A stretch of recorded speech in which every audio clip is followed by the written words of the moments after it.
Baik, menjelang keputusan peperiksaan sijil pelajaran Malaysia SPM tahun 2022 yang akan dikeluarkan pada 8 Jun atau Khamis ini, kebimbangan tersilap memilih jurusan sekaligus menjejaskan peluang mendapat pekerjaan pada masa depan yang membawa kepada kesukaran membayar semula pinjaman pelajaran antara punca ramai lepasan sijil pelajaran Malaysia atau SPM ini menangguh kemasukan ke institusi pengajian tinggi. Dan pada masa sama, mereka juga memikirkan sama ada mahu sambung belajar atau sebaliknya kerana ramai yang sudah berada dalam industri pekerjaan seperti restoran makanan segera dan menghantar makanan. Justru bagaimana pelajar lepasan SPM ini boleh memilih jurusan selari dengan cita-cita mereka. Dan untuk mengulas lanjut, kita bersama Encik Faizal Rizwan yang merupakan perunding sumber manusia. Selamat tengah hari Encik Faizal.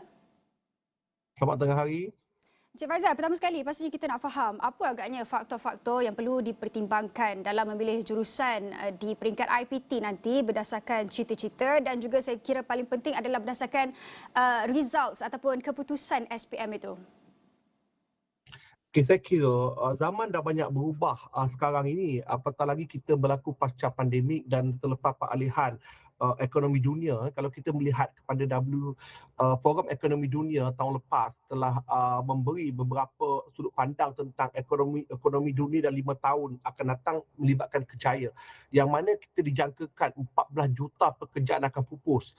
Jadi graduan bakal kita punya pelajar SPM dia akan ingin melanjutkan pelajaran, mereka perlu ada satu skill tambahan, iaitu menilai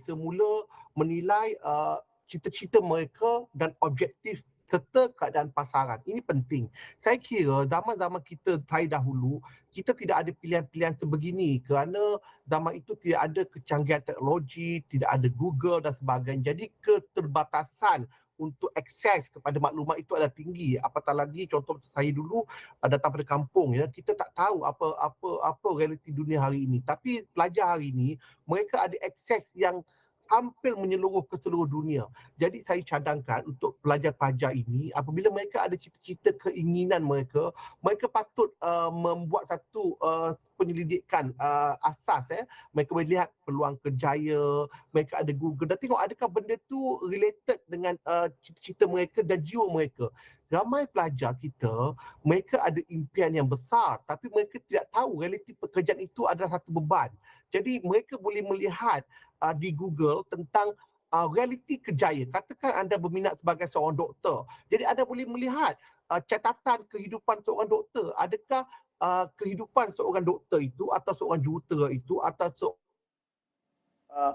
pejabat itu serasi sesuai dengan kehidupan anda. Zaman hari ini pelajar tak boleh memberi satu alasan mereka tak tahu sebab segala-galanya boleh diakses. Jadi saya rasa banyak perkiraan perlu diambil kira dan juga realiti dunia. Mereka kena banyakkan membaca juga tentang fakta-fakta dunia macam saya katakan tadi. Program ekonomi dunia menyasarkan 14 juta pekerjaan yang akan pupus. Malaysia tidak terkecuali kerana ini berikutan daripada digitalisasi, teknologi dan juga kecerdasan buatan AI. Sebab tu kalau kita boleh melihat pun di banyak rangkaian makanan segera sudah tidak ada pelayan dah. Tapi ini bukan mereka yang berpelajaran, ini untuk mereka yang tidak berkemahiran tinggi pun telah dipupuskan. Maksudnya semua dah dikomputerised. Jadi ini yang perlu kita mengetahui, termasuk juga tentang industri penerbangan, perhotelan dan lain-lain. Ya, Encik Faizal, kita juga nak tahu mengapa pemilihan jurusan yang selari dengan cita-cita itu penting untuk mengelakkan keciciran ataupun tersalah bidang, terutamanya apabila mereka sudah masuk ke alam pekerjaan, mungkin jurusan itu tidak sesuai dengan apa yang diminati dan sebagainya. Sebab ini memang satu cabaran di Malaysia. Kerana apabila kita belajar satu benda, kadang-kadang kita nak belajar tu bukan sebab kita minat bidang itu. Tapi itu satu jangkauan keluarga. Mak ayah kita teringin anak seorang peguam. Mak ayah teringin anak seorang farmasi. Jadi kadang-kadang kita mengikut ekspektasi keluarga. Saya kira ini satu kesilapan yang besar dalam kerjaya. Dalam kerjaya, kita patut melihat kepada apa yang kita inginkan dalam kehidupan. Kerana kita kena ingat bahawa kita belajar di sekolah rendah dan menengah dalam beberapa belas tahun. Kita di universiti akan 4 tahun minimum, kalau kita lebih lagi akan 6 tahun, maka kalau kita sambung di peringkat PhD kita akan sampai ke 10 tahun. Tetapi hakikatnya kita akan berada di alam kerjaya paling kurang 20 tahun. Jadi kita kena sedar bahawa kita akan menghambakan kehidupan kita di dalam kerjaya. Jadi kita mestilah alam kerjaya itu sesuatu alam yang kita minati dan kita nak kerjakan dengan penuh jiwa dan raga. Dan ia bukan satu keterpaksaan macam kita nak pergi sekolah kita terpaksa, kita nak pergi ni terpaksa mengikut jangkauan ibu bapa, dipaksa oleh sekolah, dipaksa oleh ibu bapa. Tapi bila kita bekerja, kita nak benda tu datang dengan kesukarelaan, kita happy, kita gembira untuk bekerja. Itu bezanya. Jadi sebab itulah ada penting untuk memilih kerjaya yang betul-betul kita rasa kita boleh pergi jauh, kita boleh meletakkan kita punya komitmen, masa, tenaga dan pemikiran kita. Pemikiran yang paling penting tu. Supaya apabila kita bekerja, kita betul-betul menikmati dan cabaran yang hadir daripada pekerjaan tu kita tanggapi sebagai satu norma kehidupan kita. Bukan sesuatu yang menekan, satu yang stres. Sebab kita lihat hari ini, kerjaya ni juga memberi satu tekanan itu yang ramai mereka berpindah bidang kerana mereka tak boleh adapt tekanan-tekanan itu. Contohnya ada seseorang itu dia minat kepada kesastraan dia minat kepada pendidikan, dia minat pada mengajar orang berkongsi, tapi dia memilih bidang-bidang seperti kejuruteraan. Apabila bekerja dalam industri kejuruteraan, contohnya apabila mereka terlibat kerja di pelabuhan atau kerja di pelantar minyak kejuruteraan kimia di pelantar minyak, mereka rasa tak ada communication. Memanglah tak ada communication because sebab 6 bulan di dalam pelantar minyak dan 6 bulan di darat. Jadi kerjaya itu memerlukan seseorang yang boleh adapt dengan persekitaran yang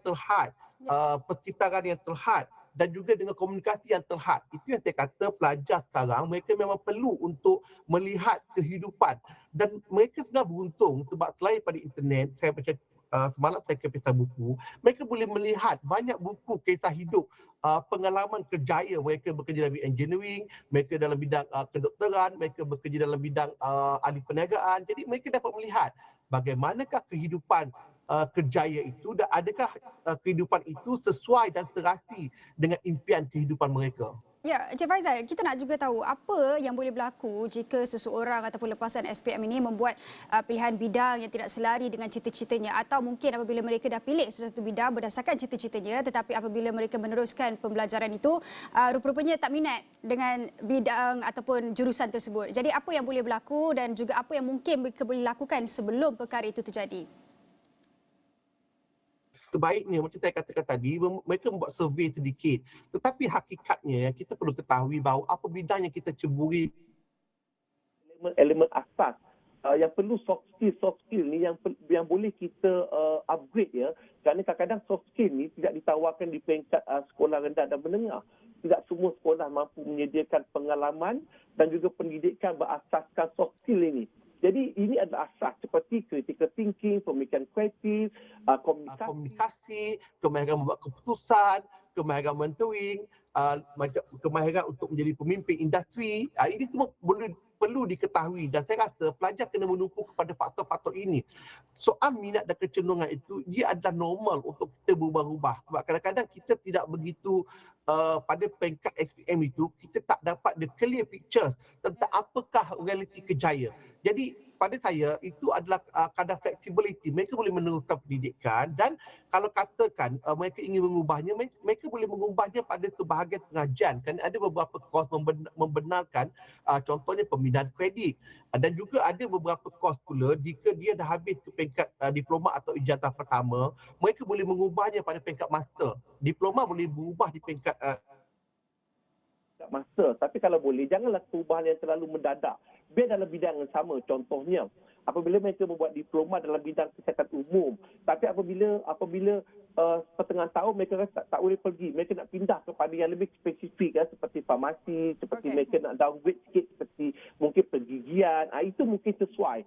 Janganlah pula kita ambil bidang kedoktoran, tiba-tiba pertengahan tidak nak pilih nak tukar pada pendidikan. Dia satu bidang yang jauh. Tapi masih ada peluang-peluang yang lain. Okey. Baik, terima kasih Encik Faizal Rizwan yang merupakan perunding sumber manusia dalam kita bercakap menjelang keputusan SPM 2022 ini, pemilihan jurusan di universiti. Pastinya banyak lagi yang kita nak bincangkan bersama dengan Encik Faizal. Mungkin pada hari-hari yang akan datang kita akan bincangkan bersama Encik Faizal, tapi kita perlu berhenti rehat seketika, kita kembali lagi selepas ini.